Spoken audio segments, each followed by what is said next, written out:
I remember one time my partner and I went to arrest someone who he was a painter, and he was at the top rung of the ladder, and we told him he needed to come down. He was under arrest. So I started up the ladder to bring him down, and don't you know, he spilled an entire gallon of paint on me. I was covered in paint.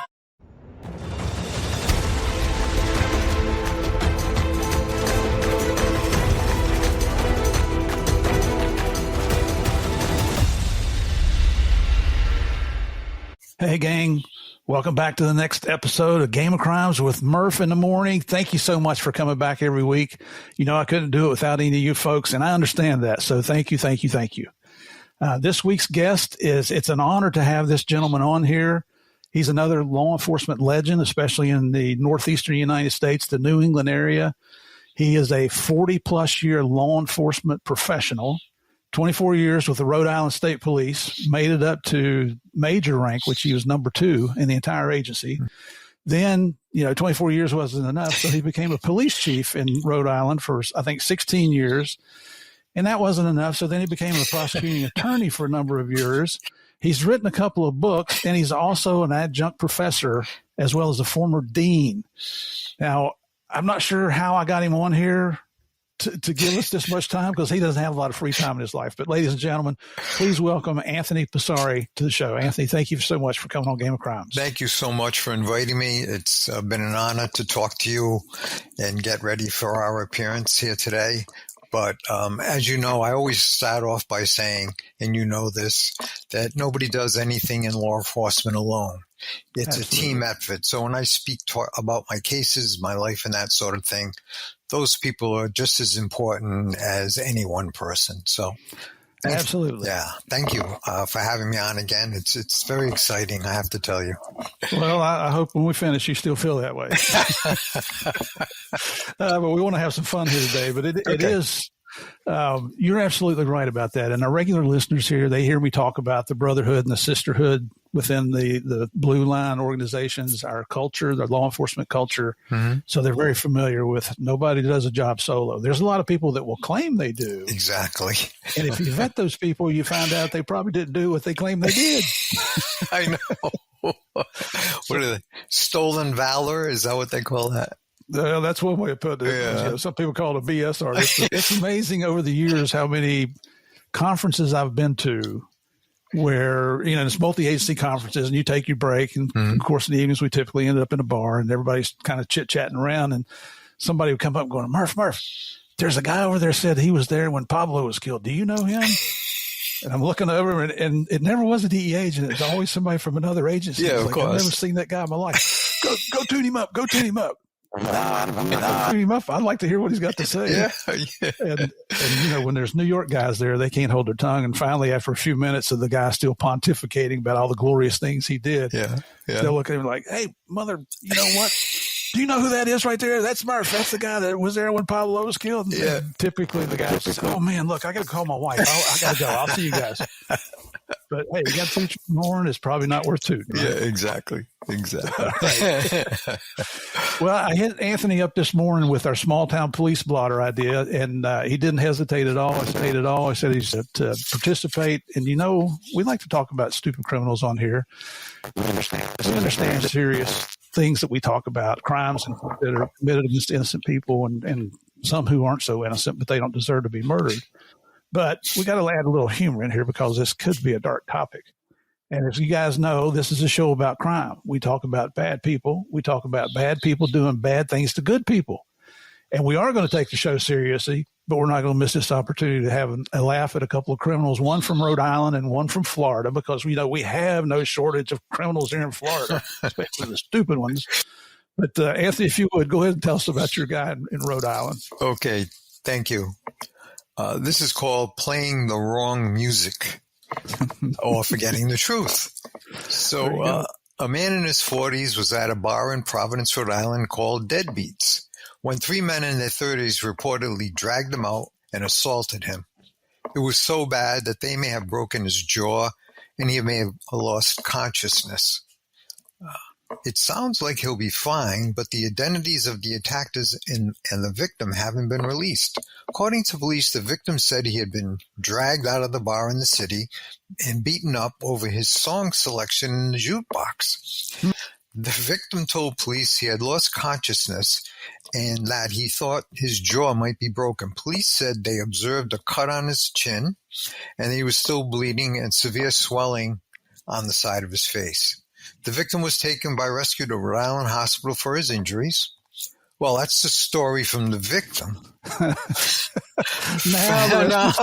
the rest of the story, as Paul Harvey would say. Yeah. Fact checkers, however, did a little digging, and here's what really happened. Word is that this man was harassing waitresses and other female patrons. Also, the music he was playing was square dancing music just to annoy all the other patrons. I guess he accomplished that. One man, not three, got tired of it and dragged the man out of the bar and clocked him. I wonder if that man's name was Jason Stratham. I love that actor.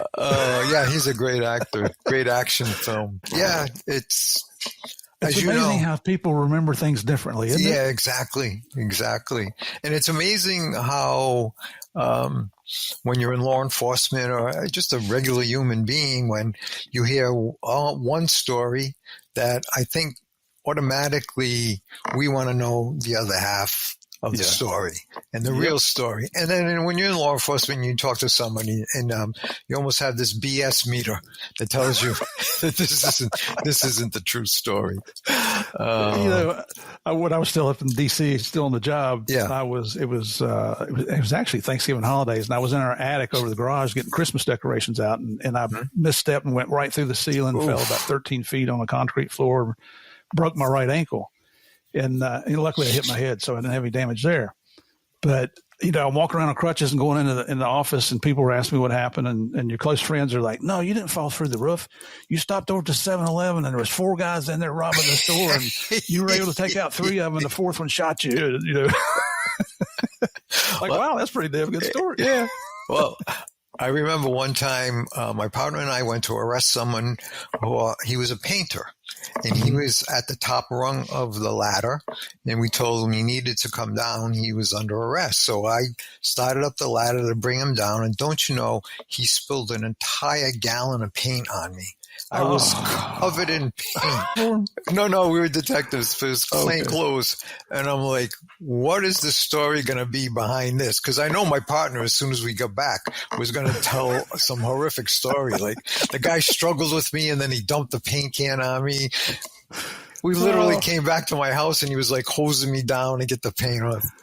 Unbelievable. Man. Yeah. I was going to say, if that was on your trooper uniform, I would suspect somebody would have died that day. Yeah, probably. I would have, because Colonel Stone would have fired me probably. Oh, my goodness. Yeah, it would.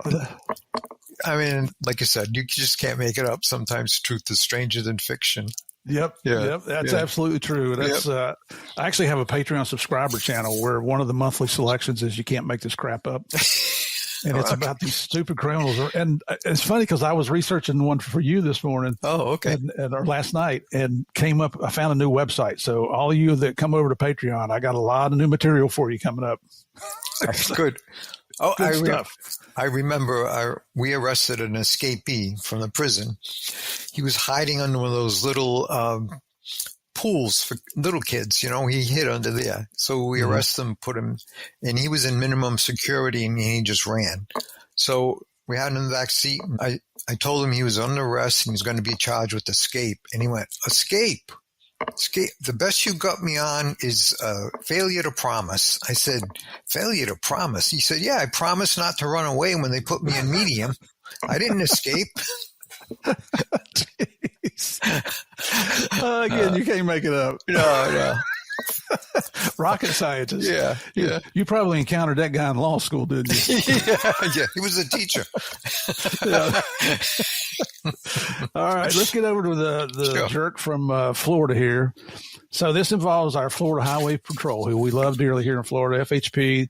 And this comes from their video dash cam, where they captured the dash cam captured officers struggling with a convicted jewel thief in an attempt to keep the man from swallowing stolen diamonds worth $770,000. Whoa, that's a big one.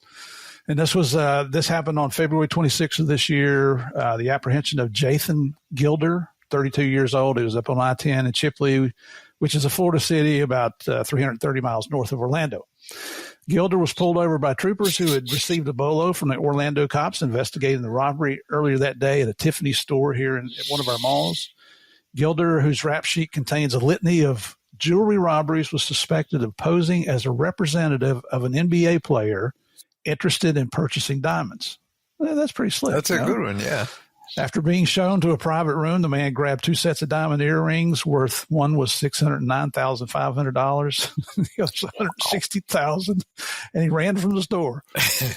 After being pulled from his vehicle and handcuffed by the troopers, Gilder was being walked to a squad car when a trooper noticed that Gilder was talking with a closed mouth, and there was something moving around in his mouth. They repeatedly ordered him to open his mouth and spit out what was inside. And one of them said, "Hey, if you don't open your mouth, you're going to get tased," which that would have been good to have on camera.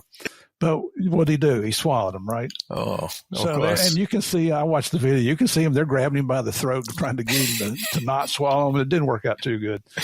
So when they looked in his car, they'd only turned up the Tiffany price tags and the earring cards. So they concluded, well, he did swallow. So transporting him to a local hospital, he refused treatment and evaluation while stating many times that he did not want the stomach to be x-rayed. Guess not. That's not. Yeah. Subsequent jail scan detected foreign objects inside his body. Subsequently hospitalized under guard in Orlando, Gilder first refused to take any laxatives and claimed to be a practicing Muslim who would only eat after sundown and before sunrise due to it being the Ramadan holiday, which slowed things down. Evidently. Now get this. Okay. It took 2 weeks before Gilder started passing the gems. Wow. 2 weeks. Remarkably, in addition to ingesting the Tiffany gems, Gilder had apparently twice previously swallowed earrings in different robberies. In February of 22, now we're talking 25 is when he was arrested here. So in February 22, he was arrested by snatching diamonds from a Colorado jeweler. As he fled, Gilder was shot in the back by the store's owner. Don't mess with that guy. No. He was later collared after walking into a hospital bleeding from the gunshot wound while under guard at the hospital in Colorado Springs. Cops said Gilder told Gilder they would be collecting his earrings as evidence, and somehow he snatched them and put them in his mouth and swallowed those.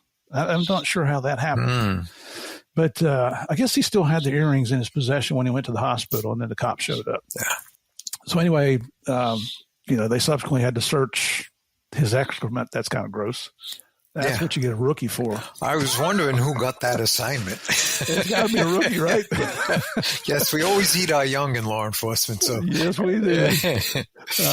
But they didn't show up. So the police report shows that Gilder had also been scanned 3 times, and the earrings were not located in his body. It's just, I don't know. I guess the scans are not 100%. Now, 3 years later, as Orlando cops waited for Gilder to expel the stolen device, 2 earrings finally passed through his digestive system, but the jewelry found in his excrement was not what was stolen here in Orlando. They're not the ones from Tiffany. So he subsequently passed 3 of the Tiffany earrings later in the day, that same day, and then the 4th one came out a couple of days after that. This guy's like a walking jewelry store, literally. No. So Gilder, he faces robbery and grand theft charges and a daunting array of evidence in Florida. He also is wanted in Colorado on multiple felony charges filed in connection with the 2022 Colorado Springs heist. Oh, and by the way, he fled jurisdiction after posting bond. He's a stand-up guy. Of course. And that kind of plays into this. Recently, a Florida judge denied 2 separate motions seeking Gilder's release from custody so that he could attend his mother's funeral in Texas. Now, he's already absconded once. Yeah. The defense motion was opposed by prosecutors who branded Gilder a habitual offender and a flight risk. They pointed that while in custody following his arrest in Colorado, somehow slipped his handcuffs and climbed up in the drop ceiling of the hospital room for an unsuccessful escape attempt. Gilder was eventually returned to custody in his room after causing extensive damage to the drop ceiling. In seeking a bail reduction, I'm sorry this was a long one, but No, it's okay. It just keeps going and going. Gilder's defense attorney claimed that Gilder, quote, has a limited criminal history, unquote, an assertion contradicted by a rap sheet that spans 20 years, many states, and includes convictions for resisting arrest, assault, narcotics possession, and multiple jewelry thefts. That guy's a one-man crime wave. Yeah, you're not kidding. Yeah. And the defense attorney, I mean, how can they get up there with a straight face and say, oh, he's not a flight risk? Yeah. They're making sure that the state follows the Constitution in regard to the prosecution. Yeah, that's what you always hear from them, you know? Oh, yeah. And that's, it's always looking out for the bad guy. But, wow, that just shows you some of the dumb people that come through here. Yeah. And then, he's not even from Florida. He just came to Florida. We got enough criminals in Florida. Don't come back here. Florida, not like the rest of us, as they say. Well, maybe next time he'll go to Polk County where Grady Judd, the sheriff over there, he'll tell you, you resist, you're going to get shot. You're going to get shot a lot. That's pretty clear. Yep. No mincing words. Yeah, got it. So thank you for playing along on that, Anthony. I appreciate your participation. That was enjoyable. There. Yeah. It brings back a lot of memories of. It does. Well, it's just like, you and I could sit here and tell war stories for 2 hours probably. Yeah. I used to tell the young officers I worked with, listen, if they weren't stupid, we wouldn't catch them. Yeah. Some people call that low-hanging fruit. Yeah, exactly. Well, you might be wondering how Anthony and I here met. I got an email from a lady named Lynn McGinnis, who's a marketing manager for Anthony and his books, and she recommended him. And in her email, she told me that he was an acquaintance of Joe Pistone, who, if you remember, played Donnie Brasco, the movie Donnie Brasco, played by Johnny Depp. Joe is a good personal friend of mine, and you've actually heard him here back in 2022 as a guest on the show. I think it was episode 73, telling us his story. And then he and I are honorary members of the board of directors for the Southern California Gang Conference. So we get to see each other at least once a year. But it just so happened when Lynn's email came in, Anthony, I was communicating with Joe back and forth and on texting. And I said, hey, you ever hear this guy, Anthony Pesare? And he's like, yeah, stand-up guy. No problem there. I'm like, hey, if you got a recommendation from Joe Pistone, you are gold in my book. Thank you. Yeah. We have a very good friendship. It started back when I was at Roger Williams University, and we brought him to campus to speak, and we've stayed in touch ever since. Yeah. And, he's given me advice on my books. He's given me life advice. But I think he's the one guy that you could call, and the answer you get will be straight, honest, and probably the right thing to do. Yep. Yeah. I agree with you 100%. I have vetted a couple other guests on here through Joe, and that may be one. He's like, yeah, you might want to stay away from it. And I did. Yeah. Wise counsel. I respect his opinion. Yeah. So thanks to Lynn for introducing me to Anthony here. I truly appreciate that. So if you would, Anthony, just give us a little information about your background, where you grew up, what your family dynamics were, brothers and sisters, what mom and dad did, when you were in school, did you play sports, what sports, that kind of thing. Yeah. So I was born and raised in Providence, Rhode Island. My father was an immigrant from Italy, came here when he was 2 years old and got drafted during World War II. And he wasn't a citizen, so he's out in California. They were ready to ship him over to India and Burma when they realized he wasn't a citizen. So, as he tells the story, they drove him to the California-Mexican line, made him walk across, came back in, and naturalized him. And off he went. Okay. He was 18 years old, and off to war he went. So that's how he became a citizen. My mother was born and raised in Providence, East Providence area. Her family was into oysters and harvesting oysters and that sort of thing. So they met at a jewelry store, a jewelry manufacturing place, because at one time, almost all of the jewelry in the United States was manufactured in Providence, Rhode Island. So they met and fell in love. And my father worked at a Navy base, Quonset Point. He was what's called an electroplater, plating metal on the airplane parts. My mother was a stay-home mom. We grew up in the Silver Lake section of Providence, which was predominantly Italian. And honestly, Murph, I didn't know there were any other people in the world that were an Italian. All my friends were Italian. Everybody around me was Italian. And one day I was like in 6th grade, and Deborah Bolash transferred in from another school system. So I went home and said to my mother, Deborah Bolash, that doesn't sound Italian, Mom. She goes, it's not Italian. It's a different nationality. So that was my awakening into what the world was really like. Wow. So I went to public schools in Providence, and I got a very good education. Public schools were great. I went to high school. I started off at classical high school, and then so classical had this unique requirement. You had to have 3 years of a modern language and 2 years of a classical language. So I had first year Latin, which I flunked twice. I had first year French that I flunked like 2 or 3 times. So they called me into the office and they said, Mr. Pesare, you're going to be 40 years old by the time you get out of here. At this rate, you might want to consider going to another school. So I ended up at Hope High School in Providence. And that's where I met my wife, Mary. And we dated for not a long time, until I got on the state police. I was on the state police for a couple of years.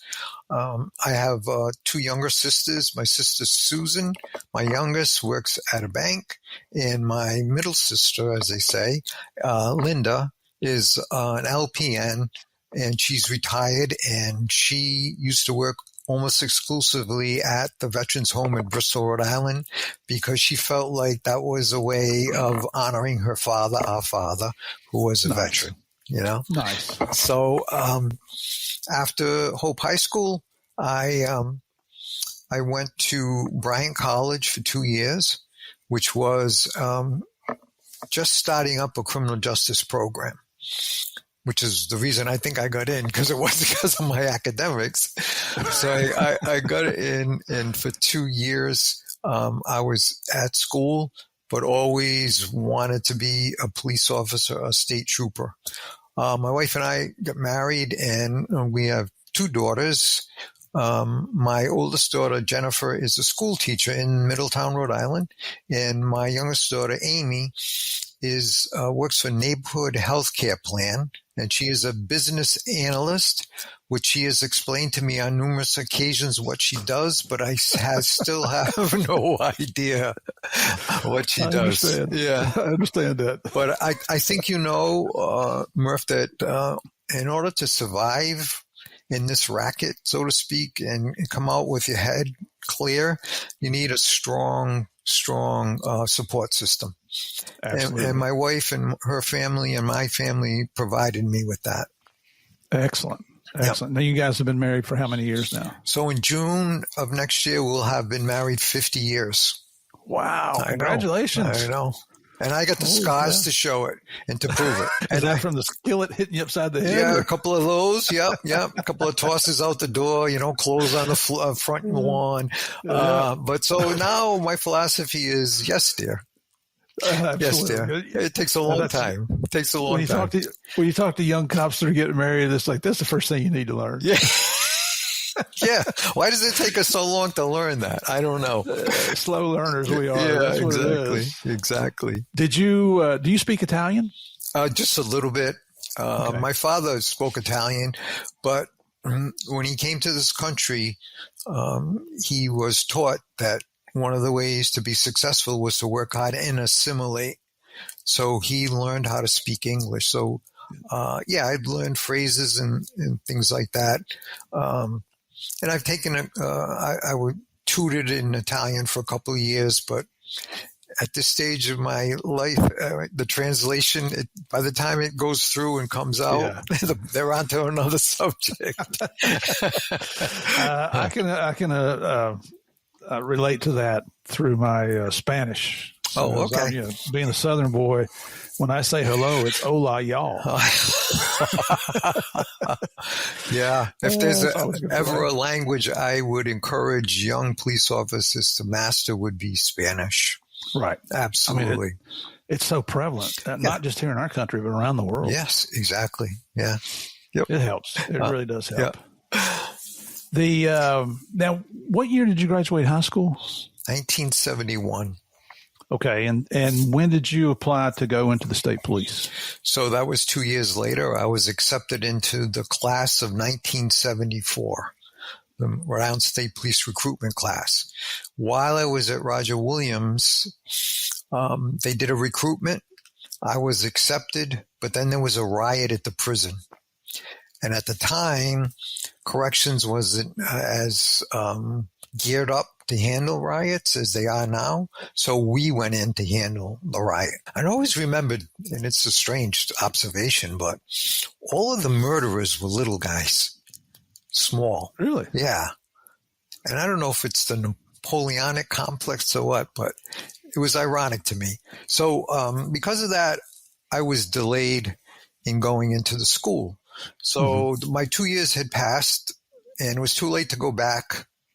So I couldn't find a job because everybody knew I was going to go into the State Police Academy. But I was lucky. I met the head of security at Roger Williams Hospital, which is a hospital in Providence. And the director of security was a retired sergeant from the Providence Police, Tom Madden. And he understood. And he was kind enough to hire me. So I worked for 10 months as a security guard.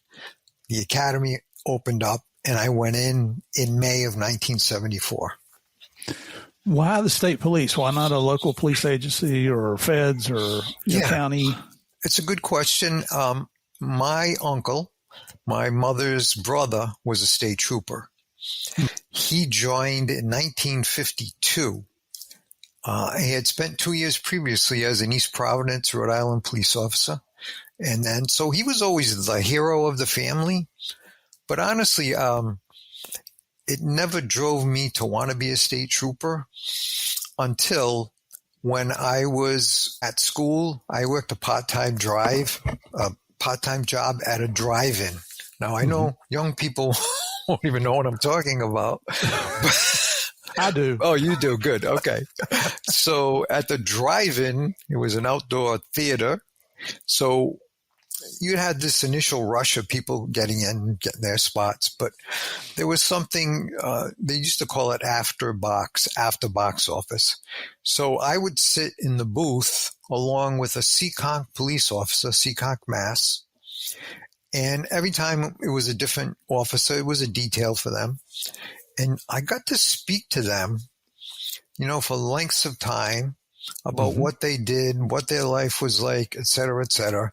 And something went off in my head that, okay, that's what I need to be. That's what I need to be. And if that's what I'm going to be, I would like to follow in my uncle's footsteps and be on the state police. So very admirable. Thank you. And so that's how I ended up applying to state police. And the academy, we started off with 24. We ended up with 16. And I say this to anyone who's going into academy. The only difference between me and the people that left was I wanted it more. I wanted it more than anything. I remember jogging in the woods in Foster, and I had like shin splints, and I'm like, oh man, this is torture. And I said to myself, if you quit, what else are you going to do? Yeah. You know what I mean? And so I stuck it out. Yeah. You run through those shin splints. Yeah, I did. I probably bought the first running shoe ever was a Nike Cortez because before that I was running basketball shoes. Yeah, me too. Yeah. I mean, that's what we grew up with. That's what we grew up with. Yeah. I remember those shin splints too. You'd go to sleep at night, and if your wife rolled over and accidentally touched your shins, man, yeah, it's pretty excruciating. That's a really bad memory to have. So it's changed, obviously, but when I went through, it was brutal. It was a brutal thing. It was boxing. So in the boxing, we would just form a ring of, the 16 of us or 24 of us, and they'd pick two people and you would go at it. And I finally figured out what the method was to the madness was they wanted to see you get knocked on your butt. Because if you're patrolling a rural area where the police departments weren't built up at the time, so you're in the middle of Foster, northwest corner of the state of Rhode Island, and you get into a beef and you get knocked down. I mean, it's probably 15, 20 minutes before someone can come help you. I think they just wanted to know you were going to get back and stay in the fight. Yep. But we had guys knocked out, concussions. It was brutal. It really was brutal. It was. And I don't know. I can tell you a typical day in the academy if you're interested in that. Sure. So the typical day, it was a live-in academy. So we showed up Sunday night and we weren't dismissed until Saturday afternoon. If everything went well. If the commander wasn't happy, we stayed Saturday. 6 o'clock in the morning, get out of our bunks, we'd work out. Now this is May, June, and July in Foster, Rhode Island, in the heat of summer and spring, and we had to wear sweatshirts, sweatpants, and our sneakers, and we weren't allowed to drink water. We couldn't carry water with us. You're kidding? No. The only water we got was when we finished the run, you could go in and drink the water or the iced tea. 6 o'clock, workout, and then breakfast, and then classes till around noontime, then lunch, and then classes in the afternoon, and then at 4 o'clock it was PT till about 6. It was either boxing or running or calisthenics, and then it was be dinner, and then lights out were at 10, but you were encouraged to study more. And so you would go into this, it was an old Nike site. So it was a military barracks. And so you would go in the back in the bathroom where the only lights were, and you would see 5 or 6 guys sitting in the shower stalls, reading their notes from the day before. And then you would get up and it would start all over again. Yeah. It was, you talk about the boxing. When I went through the West Virginia State Police Academy in 76. Yep. And it was for local officers. It wasn't the same as the state troopers went through, but it was live-in academy just like that. And then when I joined DEA years later, had to go through their academy. And for boxing, the same thing. We take a circle of people, and if you were selected to go in the middle, you boxed everybody for 10 or 15 is that seconds. Right? Okay. And so they're continually rotating in. You're rotating and trying not to get knocked out. I know. I got clocked one day and didn't knock me out, but I'm walking around and the nurse or whoever was in charge comes running over to me like, "Murphy, you okay?" And I want to speak, but nothing's coming out. We didn't have a nurse or anything like that. The best we could hope for is if you were hurt really bad, they let you drive to the hospital to get checked out. Drive yourself to the hospital. Oh no, they'd have a classmate drive you, and that was and that was special because, and we would stop at the Burger King and have a burger before we went back because that was like a treat, Oh. Yep. So how long was your academy? It was at the time 3 months. It's 5 months now, there's so much jammed in. We'd have speakers come in from the Attorney General's office to talk about the law. And then we had people like the legendary Vin Vespia, who was an expert in organized crime, would come in and, and those were interesting classes. But then every once in a while, and after lunch is the toughest time to be a speaker. So after lunch, we had a speaker. His name was Pete Peterson, I think. And he was at the end of his career with the state of Rhode Island, and he was in charge of truck regulations. So here we are, battling to stay awake. And he's talking about the length of a trailer should not exceed, and he went on and on. And my classmate, Jimmy Musso, was sitting right over to my right. And I could see Jimmy falling asleep, and his head was just slowly going down. So he hit the desk and he came back right up. Oh. So needless to say, Mr. Peterson was not happy. He told the commandant, thank you very much. And we got punched that day. We ran and we ran and we ran and we ran. It was the most boring class you're going to go to. It's only like 230, 240 troopers in Rhode Island? Yeah, they're probably up to around 300 now. A little over 300. But yeah, it's always been a relatively small outfit. So you can tell by the badge numbers. So they recycle badge numbers, but if they're all recycled, then like in my class, we're in the 180s, 181, 182. And now they're in the 230s, 231. So yeah, it's probably about 300. And for our listeners here, this is the state police, not the highway patrol. And there's a big difference there, if you can explain it for me. Certainly. So most organizations on the East Coast, state police organizations, and they have jurisdiction throughout the state. So we did traffic, we did law enforcement, but we did detectives, detective work, organized crime, narcotics, major crimes. We did it all. Now, when you get to the West Coast, so like say from the Mississippi west to California, most places are highway patrols, like the Texas Highway Patrol, California Highway Patrol. And in many of these jurisdictions, sheriffs are very powerful. And so they don't want the troopers messing up anything they are going. So, I mean, I think it's in Ohio. If they get off the highway, they have to notify the sheriff that they're off the highway. Yeah, if I remember correctly, I don't know if it's still true. Wow. And then you have some places that have a separate organization that does investigations. I think the Tennessee Bureau of Investigation might be one of them. So they're separate and apart from the state police. But here in Rhode Island, Northeast, most of the Northeast, state police organizations have jurisdiction over the entire state. Yep. Yeah, it was like that in West Virginia, in Virginia State Police. Right. Here in Florida, we got FHP for the highways, and then we've got Florida Department of Law Enforcement. Right. Georgia State Patrol and GBI, Georgia Bureau of Investigation. So, Right. Yeah, and I just want to make that distinction because it's more than just, and our longtime listeners know, I used to have a co-host on here, Anthony, that was a former Kansas highway trooper. Okay. Yeah, I saw that. And I nicknamed him AAA, and he said, "Why do you call me that?" And I said, "Well, because the only thing you did as a trooper was go get people gas and change tires." And every once in a while, I'll go to some of these law enforcement conferences, and the trooper will say, "I heard your comments about troopers." Hey, just kidding.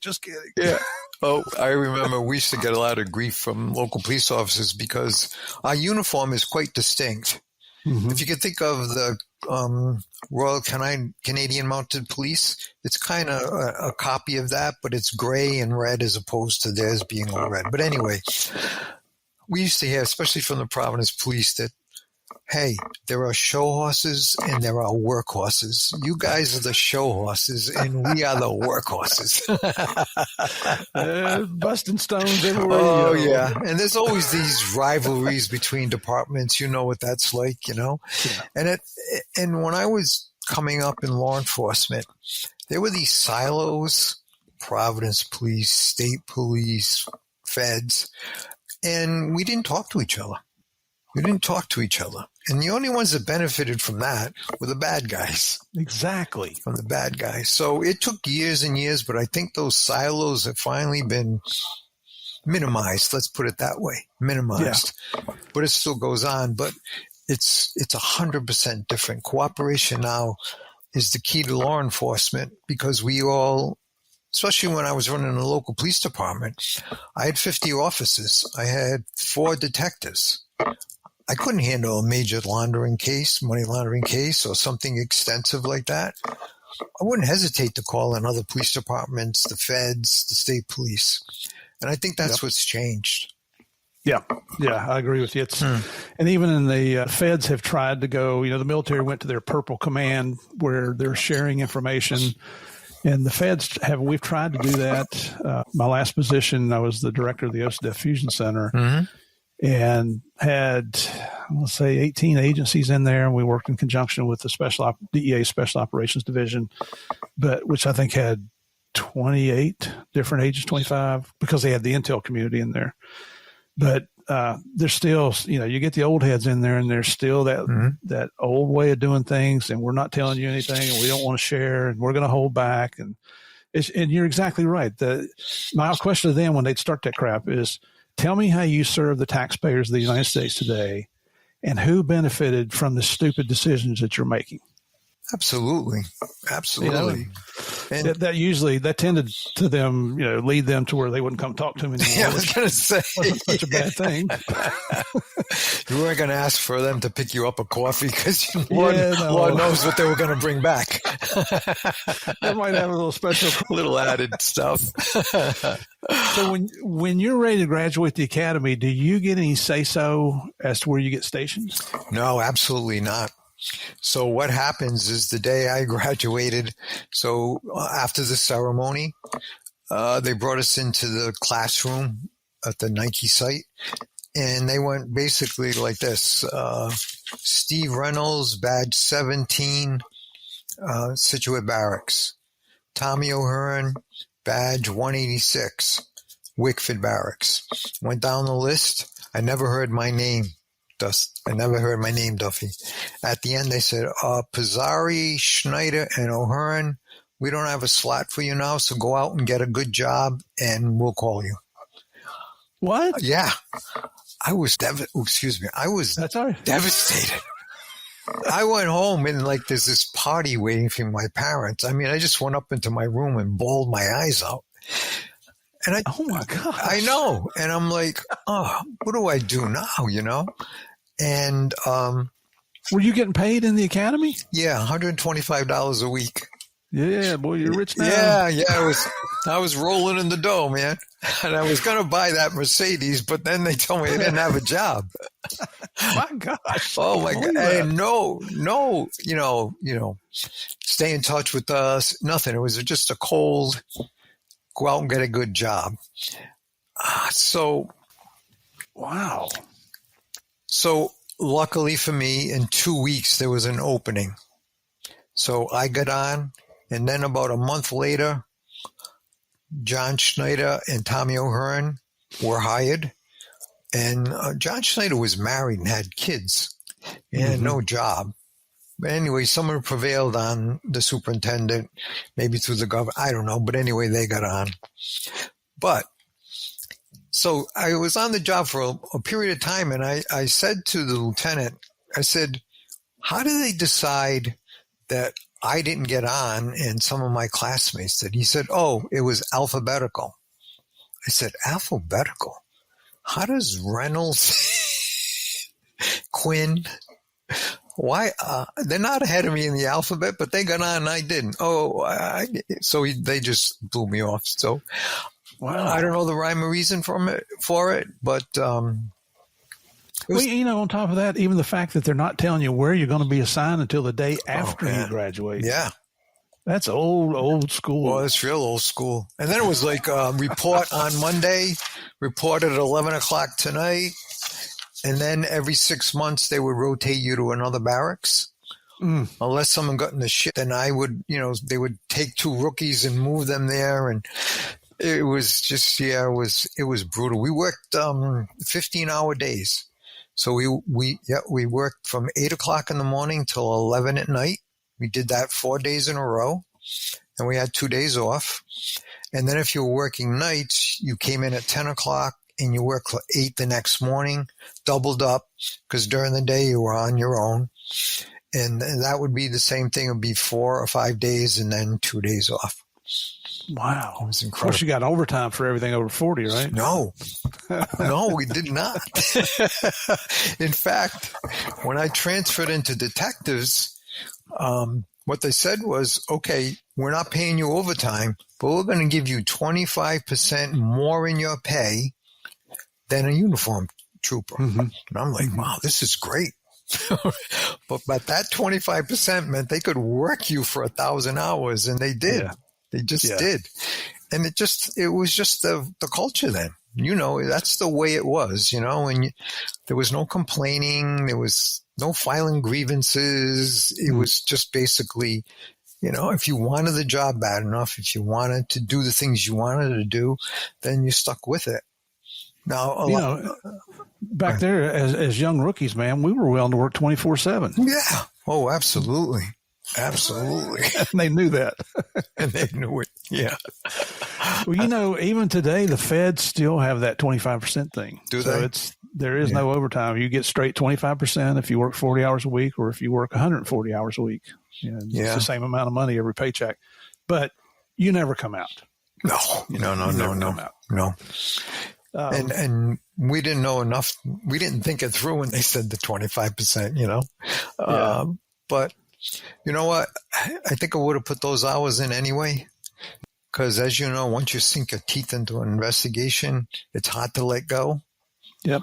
So it is. It's so hard, and you just want to solve it, So you started out as a road trooper, is that right? Yeah, I spent 5 years on the road. I was at every barracks, and I enjoyed it very much. I did, but I wanted to get into detectives. And so what came up after 5 years? Did you go narcotics or where'd you go? The way it worked back then was there would be an opening in detectives, and they'd ask for a memo, not a resume, just I really like to be considered for the detective division. And then you just waited. And you waited. And you waited. And then they would put a message out. So-and-so has been transferred to the detectives. Now, if you got a call from the major, that meant you were going to go to the detectives. Okay. This is before you put the teletype out. If you got a call from your friends after the teletype went out, you knew you didn't get it. Yeah. And so it was these rolls up and down like a roller coaster, you would be on the higher highs waiting. So the bottom line, after 5 years, I put in and I got in. The first assignment I had, Rhode Island had what was called Rhode Island State Police area detectives. So each barracks had a geographic area that they patrolled, and there was always 2 detectives assigned to it. So any rapes, robberies, crimes like that, we investigated. So I did that for a while. And then I was transferred into the intelligence unit. Well, I thought I was transferred in, and that's another story. I got picked to do to take care of 3 witnesses in protective custody, which is kind of the subject of my first book. But after I'd been up there 2 or 3 years, my boss, Mike Urso, said to me, "Have you ever considered joining the unit?" And I said, "Mike, I've been here for 3 years. I'm not in the unit." He said, "No, you're not. You were just brought up here to babysit." I said, "Yeah, I'm interested." So then he came back and said, the colonel said, "Okay, you're in the unit." Oh, my goodness. Yeah. So I did. And the unit being the intel unit. Intel right? unit. Yeah, I'm sorry. The intel unit. And then I spent time in the narcotics unit. I spent time in the white collar crime unit, which was really a good education about finances and how people rip each other off financially. But also you got to talk to bankers and lawyers and that sort of thing. And that's one thing I always encourage people who are in uniform. If they have the opportunity to become an investigator, they should take advantage of it, because the people you meet can help you when you retire, will remember you. The person you stop on the side of the road, investigate the accident, they might be grateful, not for the ticket, but maybe for the helping them out. But you're not going to meet someone on the road that's going to sort of point you in another direction or help you with another career. So I always encourage young officers, if they can, to get into the investigation unit. Like, for example, like the California Highway Patrol, if I remember correctly, they have like an auto theft unit where they do investigations, right? So, you could still do it that way. Mm-hmm. Networking is, we were talking before we started recording that the old DEA partner, Javier Pena, and I, we're still in the speaking business, and we speak at a ton of law enforcement conferences every year. And when we get our turn to come up and speak, and we're not bragging, but just thankful that we're usually the keynote speakers, y'all put it out there. Guys, this is a golden opportunity to network with cops from all over the country or all over the state or wherever we happen to be, because Now, if you and I were still on the job and I needed something in Rhode Island, I'd call Anthony and say, hey, man, can you do me a solid here? I need to check this out. Instead of putting my request on the bottom of your pile, it's probably going to get put on the top of the pile. Oh, absolutely. I mean, that's just the way it is. I sent 3 officers to the FBI National Academy with that in mind, because you come back with, your booklet with everyone's picture and telephone number and that sort of thing. But you have a contact in Louisiana. Yep. You have a contact in Washington because you went through the class together. So, yeah, you're absolutely right. Absolutely. That's what you need to do in law enforcement, because the bad guys, they talk to each other. Mm-hmm. Sometimes we're slow learners when it comes to stuff like that. When you were assigned to narcotics, did you ever have to work any undercover cases? I didn't. I kind of undercover, nothing really like long term. But so there was a case we had. Hunt Chemical was a legitimate chemical manufacturing place in East Providence, Rhode Island. East Providence got information that one of the chemists there was making methamphetamine or something like that and distributing it. So we went up on his house and we had a wiretap.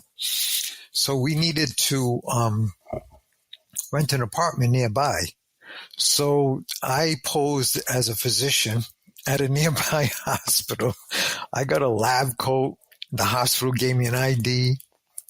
And so I went over to the landlord, rented the apartment. Everything's going fine. One day, they're drilling a hole through the baseboard so they can run some wires through. And he comes in and he says, "Doctor, what is this?" I said, "I'm sorry, because I'm on call 24/7. They have to put in this special phone for me." You got to be able to think on your feet. Yeah. And, so I said, okay. And then periodically I'd run into him and he'd say, "So where did you go to medical school?" I said, Dartmouth, undergraduate, and then the University of Connecticut Medical School, whatever. We had set it up so that if he checked, he would find that out. But then he started talking to me about his daughter. Like, "Oh, my daughter's about your age." And he's trying to fix me up with his daughter. So that was my brief undercover work. I did go undercover one other time when I was in the intelligence unit. Someone went to a prostitute, and as often happens, the pimp came out, ripped the guy off, and he was pissed. So he called the state police and reported it. So they said to me, "You're going to pose as the John." I said, "What?" "Yeah, well, why? You go in. Once she makes the effort, you say, 'Where is the bathroom?'" Okay. That'll be our signal to come through the door. So I go to the house, and I got really short hair, and I said, "I'm in the Navy. I'm stationed in Quonset." And so she makes the offer for the cash. And so we go in the bedroom and we're rolling the sheets down. And I go, "Where's the bathroom?" And she says, "Right down the hall." Nothing. Nothing. Of course not. Of course not. Then I say, "Where's the bathroom?" She said, "I told you, it's like right down the hall." Third time, "Where's the bathroom?" She said, "How many times are you going to ask me?" I said, "You know what? State police, you're under arrest." And of course, then they all come in laughing their asses off. They got me. They got me. Oh, yeah. It's popping your cherry. Yeah. "Where's the bathroom?" What are you, stupid? Yeah, what are you, stupid? It's right there. It was always a small apartment in Pawtucket. It's not, you could see the bathroom. So those are my two brief undercover operations. Yeah. Before, and I want to hold off on talking about the intel unit here because I want to really get into some organized crime case that you worked there. Mm-hmm. The area that you grew up in, you mentioned it a while ago. I forgot what the name of it was. Silver Lake. And is that what you guys refer to also as Federal Hill? No, it's adjacent to Federal Hill. but it's not the same. So Federal Hill represents Atwells Avenue, which comes out of the city of Providence. Think of Providence like a wagon wheel. The spoke would be Providence. And then off that, there are several neighborhoods, at least 7 different neighborhoods, because supposedly Providence was founded on 7 hills like Rome. So one of the spokes leads out to Silver Lake, one to Atwells Avenue. And Atwells Avenue was the center of organized crime in Rhode Island. It's where my family lived and where they were brought up. I was brought up in the Silver Lake area. Okay. All right. And then I'm just trying to lay the groundwork when we get into talking about the organized crime. Sure. The unit that you're talking about is the intel unit. Was that their singular function was to address organized crime? Yes. So the intelligence unit was formed by Colonel Stone, and he's formed it as an independent unit within the detective division. And the reason I say that is every other unit in the detective division answered to the detective commander. But in the instance of the intelligence unit, we reported to Colonel Stone directly. Wow. Yeah. So that's his baby. That was his baby. Of course, it caused a lot of friction because detective commanders were like, I'm not going to know about what, you know what I'm saying? No one's going to tell me that. I mean, it didn't make sense to them, but that's the way he wanted it operated. Well, he's the boss. He was the boss. Now, before we take a break from today's interview, I want to mention quickly, you've written 2 books. One is They Always Win, that's the one I read just recently, and then the second one is Back in the Game. Your centralized character is Gino Peterson, who is a young trooper coming on. Sounds a whole lot like you. You mentioned that you were detailed to the unit for 3 years to guard 3 prisoners, and that's what Gino does in his book. Yeah. Yeah. So a lot of similarities going on there. And then when we started looking at the organized crime figures, and I did a little research on them, they sound very familiar to the cases that you discussed. I tell you, it's a great book, everybody, because as soon as I finished it, and I've read it over 2 days. It's a real easy read. Yeah. And I'm not going to give it away, but I will tell you this much. There's something that happens at the beginning of the book, and by the time I got to the end, I had forgotten about it because there's so much other things going on. And, I mean, it's at the very end of the book, and then he ties it all in and just shocked the crap out of me. And I thought, damn, that was great. Well, thank you. Thank you. It was. It really was. So I'm looking forward to reading Back in the Game. Your manager there sent me a copy of that as well. So. And you can get, we'll talk about this also. I'll put a little screen up, but you can find these books on Amazon. You can find them Barnes & Noble. I'm guessing probably any reputable bookstore is going to have these available. Yep. The first one you wrote back in 2011. That's correct. Yeah. And then the second one in 2024. So it's relatively new. Yep. And of course, the big question is there going to be a third book? There is going to be a third book. I've already started working on it. Right. I got about 30,000 words, but I think I need about 90 to 100,000 words. So we're getting there. It's, as you know, it's a slow process, and it's more discipline than talent. I really believe that. I think Einstein said, genius is 1% perspiration. No, 1% inspiration, 99% perspiration. Yeah. So, it's just tedious, but sometimes I sit down with a legal pad and I write it out and then I type it in. And sometimes I'll be writing and suddenly a story comes to me from my background and for what happened to me. And so that I write that. So yes, the third one is on its way, the trilogy, and that'll probably be the last one in regard to Gino. I think that'll be the last one.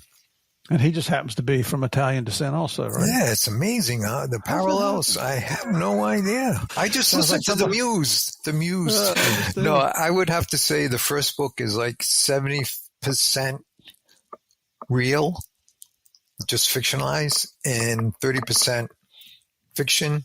And the next one is probably 70% fiction, 30% real. Yeah. But I always wanted to tell my story. And when we got a conviction of first-degree murder, I used that. I said, there's a story here, and that's why I wrote it. Yeah, and I don't want to talk about the book because I want people to read it. I'm telling you, and you hear me say about all the guests we have on here that have books, they are good books. They're excellent books. I mean, if you want to know about law enforcement, some of the things that you talked about with the way the state police reacted to certain situations, I was a little bit surprised that it was written in the book because they don't take any crap off anybody. But it seriously is a good read. It's one that you started and it's hard to put down. Thank you. I say that about most of them, but it's because I enjoy that kind of reading. Mm-hmm. So rather than mumbling on through here, let's go ahead and call quits to today's interview. Anthony here has agreed to come back for tomorrow's episode. So looking forward to all of you coming back. You want to come back because now we're going to get into the organized crime section. And I'll be honest with you, Anthony, I didn't realize that the mafia was actually involved in the state of Rhode Island. And then as I read and do research, I find out it's the New England mafia. That's we always hear about the families in New York. Right. But there's a lot of other organized crime groups out there. And I think the one we're going to talk about was actually tied into the Genovese family. Yes, they always had a strong relationship with the Genovese family because the Genovese family, I mean, they're the strongest, the biggest. They're in every borough, but they also control Hartford, Connecticut. So there's always been a relationship between the two families. Yeah, so this is really good stuff. It's can't wait to find out about Bobo. I read about him, and he sounds like a real jackass. He was a real gangster. I'll tell you that. Yeah. He was a real gangster. Right. Anthony, thank you for today. Everybody, please come back tomorrow. This is going to be. I'm having a great time talking to Anthony here. I can't believe we've been talking for an hour now because we get to tell him war stories and. It's two old farts. I mean, we're two old has-beens, and we live vicariously through what everybody else does, but we have a good time doing that. Certainly. So thank you again for joining us here. By the way, if you haven't checked us out, Game of Crimes on YouTube yet, do me a favor and go over there, type in Game of Crimes Podcast in the search bar, hit that subscribe button, check out some of the episodes, click the like, and feel free to send me your comments. If they're ugly, I'm still going to read them. I just won't respond. But looking forward to seeing you folks tomorrow. And in the meantime, God bless. Stay safe.